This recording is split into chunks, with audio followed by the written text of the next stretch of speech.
Hello Tyler, my name's Brandy. I'm going to be your student nurse practitioner today. We're going to first do a respiratory exam. So for the respiratory exam, initially you'll want to inspect your patient. Starting with his neck, you can look at the trachea, see whether it's midline or shifted left or right. If it is shifted, it could be caused by a tension pneumothorax or possibly a mass or something like that. You can also assess while you're inspecting just his overall work of breathing. With that, you want to just see is he using any accessory muscles and things like that. After you've inspected the patient, you can go ahead with auscultation. So to auscultate, you'll want to auscultate the right upper, middle, and lower lobe, and then also the left upper and lower lobe. Use the diaphragm of your stethoscope for that.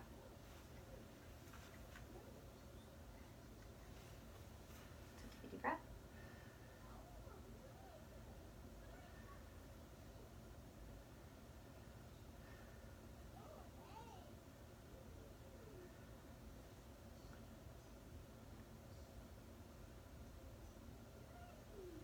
And then after auscultation, after he's taken deep breaths on the anterior side, I would repeat this posteriorly as well.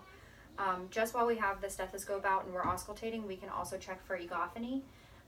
This is a test to check for consolidation. What you would have the patient do is every time you place the stethoscope of the diaphragm on his chest, you would have him say E, E, E, and if it sounds more like A, then it could be indicative of some consolidation. So every time I lay it down, you just say E. E, E, E, E, E, E. And again, you can repeat that on the posterior side as well. So the next thing we can do is go ahead and palpate. So to do so, I'm just going to sit behind him so that the camera can see what we're doing. So you can palpate for chest expansion by just placing both of your thumbs together, kind of like almost at the same spot, and kind of grabbing around his ribs. You can have the patient kind of take a deep breath and release. And you're basically just checking the distance between your thumbs just to make sure that it's even. One side's not pulling a little bit more than the other, just to make sure his chest expansion is even. After you've done chest expansion, you can palpate for tactile fremitus. So to do this, you can take the ulnar aspect of your hand and place it between each rib. At this point, you'll have the patient say 99, 99, and you're assessing for the vibrations on the ulnar portion of your hand. If the vibrations are very strong, it's increased fremitus. So at that point, it could be indicative too of consolidation. So just between the ribs, say 99. 99, 99, 99, 99, 99, 99. And so on. So just assess for the vibrations for that tactile fremitus. And you can document that as well. After you've done palpation, you can move right along into percussion, and you're just percussing for nodes of resonancy. So you might have dullness or hyperresonancy, and that's also checking for whether there's fluid or consolidation in his lung space also. So to do that, you would just take the forefront of your non-dominant hand, your finger, and you're going to just press with your dominant hand, tap on your finger, and this is going to be in between each rib. So kind of want to feel around.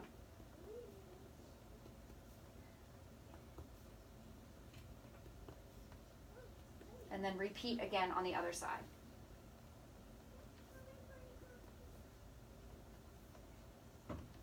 And over portions like the scapulars, you'll hear obviously a more dull sound just because of the bones there. But after percussion, you've completed your respiratory exam. Just keeping in mind when you're auscultating the patient, you want to listen for lung sounds and document those accordingly, whether the lung sounds are clear and normal or if he has crackles, rails, he could have a friction rub, rhonchi, and things like that. Also assess for wheezing. And you can listen over the trachea too for those upper bronchial sounds as well. Okay, so moving on, we would do the cardiac examination, cardiovascular. Again, starting with inspection. Truthfully, we would start with a thorough eye exam because we can see a lot of cardiac deficits and issues that way. But since we've already done that video, we'll move straight along into the regular cardiovascular flow. So initially I'm going to inspect his neck for his carotids. Overall inspection, you just want to see if there's pulsations, things like that. Make sure everything seems pretty midline. Overall color of his skin too. And then after you've inspected, you can move right on to auscultation.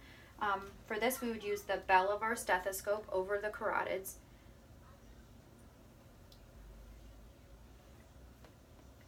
And at this point, we are assessing for the sound of the flow through the carotids, whether there's bruits or turbulence, which could be indicative of stenosis. So listening to one at a time. And if you can't hear, you can also have your patient hold their breath while you're listening.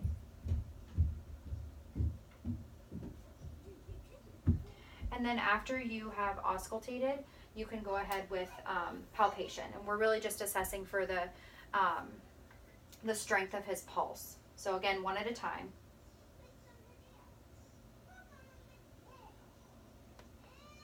And sometimes too, if the sternocleidomastoid muscle gets in the way, you can have the patient turn to the opposite side of whichever one you're palpating, just to kind of make that push out a little bit. So after you've looked at the carotids, then you can go on ahead with the rest of the cardiovascular exam. At this point, I would have my patient lay down, obviously protecting their privacy. If this patient was in a gown, it would be much easier, but we're just going to assess over his shirt. So initially, you would assess the size and shape of the chest, whether it is protruding or concave, and then, or if it's normal. You would assess the apical point, just kind of see is there any pulsations there. You could assess the aorta and see if there's any pulsations visual there as well.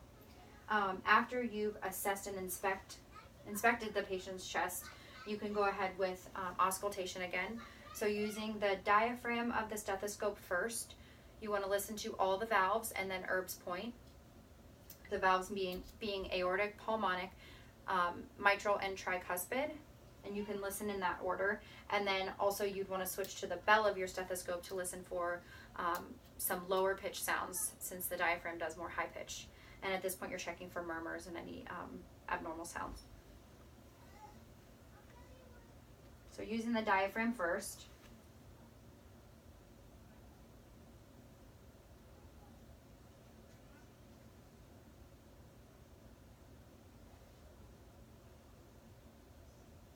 And then you can listen for Erb's point as well.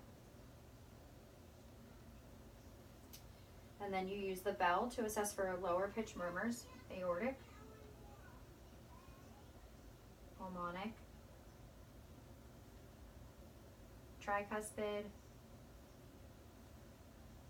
and mitral. After you've auscultated, you can move on to palpation. So initially you want to start with the point of maximum impulse.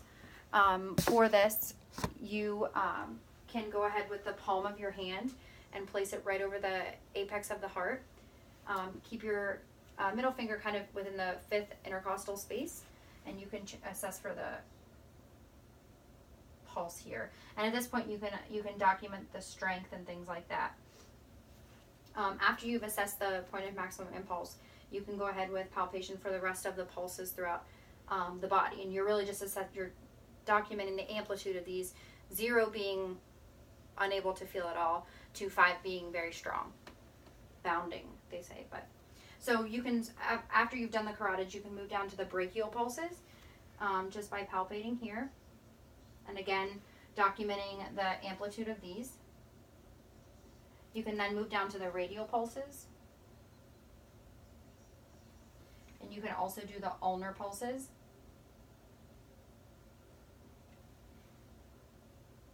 And while you're assessing just by the wrist, you can also assess for capillary refill by pressing down on the nail bed and allowing that to pink back up. You just want it to be 3 seconds or less to be normal. You can reach and check for the femoral pulses as well. And again, you can assess for their amplitude. And then after that, I would move down to the feet, where I can assess the knees, where I can assess the popliteal pulses. And also, while I'm on the legs, I'm looking for any edema, any peripheral vascular disease, any varicosities, and things like that. And then down by the feet, you can assess the posterior tibial, and then the pedal pulse, which would be under his shoe. And after you've assessed the pulses and everything else, that pretty much is it for the cardiac exam.